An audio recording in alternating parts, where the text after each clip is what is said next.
Assalamualaikum warahmatullahi wabarakatuh. Halo semuanya, perkenalkan nama saya Ismarlina dari kelas 12 OTKP 1. Dalam kesempatan kali ini, saya akan menjelaskan materi bahasa Indonesia tentang teks editorial. Mungkin sebagian besar orang yang suka membaca koran pasti sangat familiar dengan teks ini. Teks editorial sendiri sebenarnya memiliki nama populer lain, yakni tajuk rencana. Teks editorial biasanya akan muncul setiap hari pada koran atau majalah. Orang yang suka membaca koran akan menantikan sebuah tajuk rencana atau teks editorial dari suatu media massa. Hal ini tentu saja dikarenakan teks ini memuat pendapat atau pandangan dari para pembuat berita atau redaksi terkait suatu isu atau permasalahan tertentu. Topik yang akan saya bahas tentang teks editorial kali ini meliputi pengertian, ciri-ciri, struktur, kaidah kebahasaan, dan yang terakhir mungkin saya akan menambahkan langkah-langkah membuat teks editorial. Yang pertama, ada pengertian tentang teks editorial. Seperti yang telah saya katakan tadi, teks editorial sering disebut sebagai tajuk rencana. Secara umum juga dapat dipahami sebagai sebuah ulasan pokok dan menyeluruh dari seorang penulis tentang suatu isu tertentu yang sedang hangat di masyarakat. Teks editorial ini sendiri biasanya memuat pendapat pribadi dari redaksi terhadap suatu permasalahan secara aktual. Beberapa isu yang bisa diangkat yaitu seperti masalah tentang politik hingga permasalahan terkait sosial dan ekonomi masyarakat. Selanjutnya, ada ciri-ciri tentang teks editorial. Yang pertama, ada tema yang aktual dan faktual. Dalam artian, teks harus mengangkat informasi yang tengah hangat diperbincangkan di masyarakat. Dan jangan lupa juga, informasinya tetap harus mengedepankan fakta yang terjadi. Yang kedua, sistematis dan logis. Penyusunan teks editorial harus tersistematis, yang berarti harus memenuhi struktur dan kaidah kebahasaannya.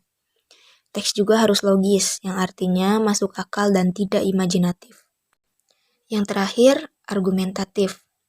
Artinya, teks editorial berisi pendapat pribadi dan redaksi. Cara pengungkapannya dilakukan dengan menampilkan sudut pandang redaksi. Dan ciri dari teks editorial lainnya, yakni menggunakan kalimat yang singkat, tidak berbelit-belit, padat, jelas, dan juga menarik. Selanjutnya kita masuk pada bagian struktur teks editorial. Yang pertama ada pernyataan pendapat atau tesis.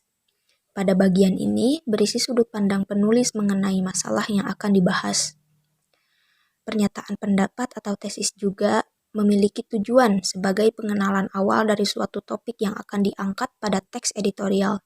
Bagian ini bisa dikatakan memiliki bentuk pernyataan atau teori, sehingga akan diperkuat oleh bagian selanjutnya, yaitu argumentasi. Yang kedua ada argumentasi, berupa alasan atau bukti yang digunakan untuk memperkuat pernyataan dalam tesis. Pada bagian ini, penulis atau redaksi mulai memasukkan opini atau pendapat terkait isu yang akan diangkat. Sebuah pernyataan pendapat bisa kuat apabila dilengkapi dengan alasan atau bukti yang bisa dipertanggungjawabkan. Beberapa alasan atau bukti bisa disampaikan mulai dari pernyataan umum, hasil penelitian, pernyataan para ahli, hingga fakta-fakta yang dapat dipercaya. Dan bagian penutup dari teks editorial adalah penegasan ulang pendapat atau reiteration.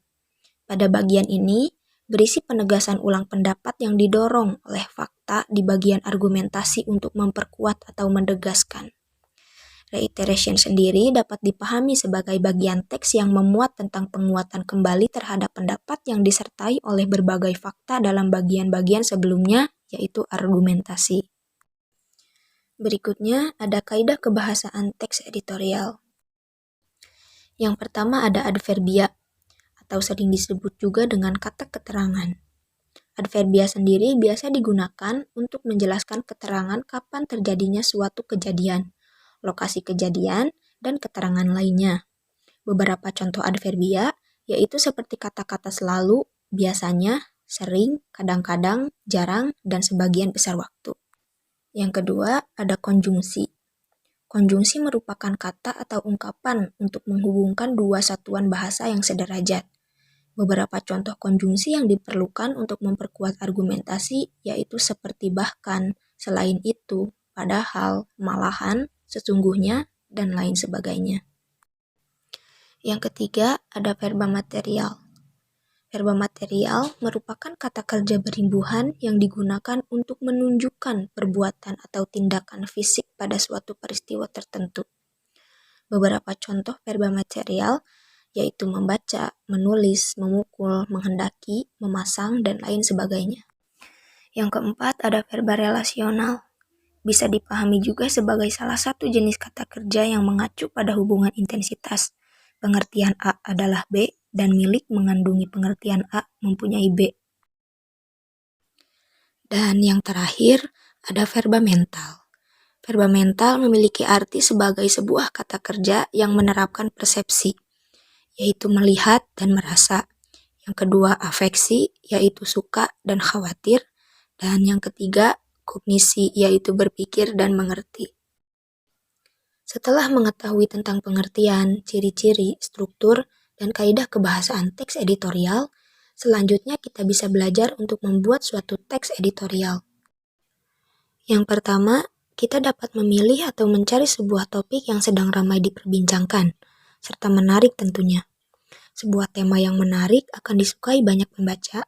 Hal ini tentu saja disebabkan karena para pembaca yang selalu ingin mengetahui dan tidak ingin tertinggal sebuah kabar atau informasi terbaru. Yang kedua, kita dapat melakukan pengumpulan data atau informasi untuk mendukung sebuah pendapat. Data yang digunakan biasanya memiliki bentuk dari beberapa fakta yang berhubungan dengan tema, sehingga dapat mendukung argumen atau pendapat yang telah dibuat. Dan langkah selanjutnya, kita harus bisa menyesuaikan tema dengan pembaca. Seorang penulis teks editorial pada dasarnya harus memiliki kepekaan yang sangat besar terhadap bahasa, fakta, dan pendapat yang akan digunakan. Dan juga penulis perlu memahami apa yang dibutuhkan oleh para pembaca. Dan langkah terakhir yang dapat kita lakukan adalah penyuntingan pada teks editorial. Langkah ini merupakan langkah terakhir sebelum membagikan teks editorial kepada para pembaca. Dengan melakukan hal ini terlebih dahulu, teks editorial akan siap dibaca oleh para pembaca. Mungkin hanya ini yang dapat saya sampaikan pada kesempatan kali ini. Mohon maaf bila ada perkataan yang kurang jelas, dan mohon maaf bila penjelasan dalam video terlalu berbelit-belit. Terima kasih sudah menonton, dan terima kasih sudah mendengarkan. Wassalamualaikum warahmatullahi wabarakatuh.